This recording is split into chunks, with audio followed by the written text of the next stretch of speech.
how does keto essentially help with the strength training? How does it, whereas if you were doing the 6 to 7 meals a day of high carbs, where is that different? What's going on in the body with the mechanism to help with the strength training?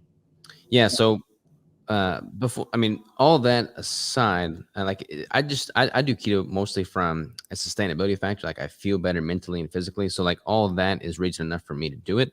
But when you look at it simply from a biological standpoint, like what is happening to the body once you become fat adapted? For one, with your energy, you have a much larger fuel reserve to tap into. So if you're relying on carbohydrates and glucose as your primary fuel source, you've only got what your body's able to store in the muscle and the liver, which is a pretty small reserve. Whereas even a skinny individual has, quite a bit of dietary fats or quite a bit of adipose tissue that their body can then tap into as energy if they are fat adapted and able to utilize that. So from an energy standpoint, there's a benefit there. From a training standpoint, you have a higher lactic acid threshold once you become fat adapted.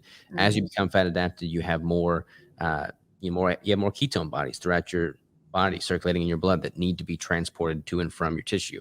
And as a result, your body upregulates these MCT transporters that also shuttle pyruvate and lactic acid. So your lactic threshold is elevated, which typically allows people to train with more frequency and have, a lot of people, they'll train with a carbohydrate approach and they'll hit this lactic acid wall. They'll have that burn sensation and they have to cut the training short.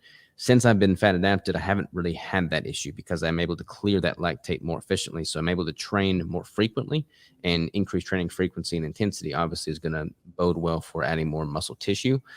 So that's a benefit as well. And honestly, just the anti-inflammatory effect of it. When I was eating a bunch of carbohydrates, my joints would ail me a lot more. I'd have issues with my knees after squats. I wouldn't be able to squat for a week or so. Now, due to the anti-inflammatory nature of not having the highly processed carbohydrates and sugars, but also the anti-inflammatory aspect of ketone bodies themselves, I'm able to train more frequently simply because I feel better. And again, that increased training frequency allows for, more intense, more productive training sessions.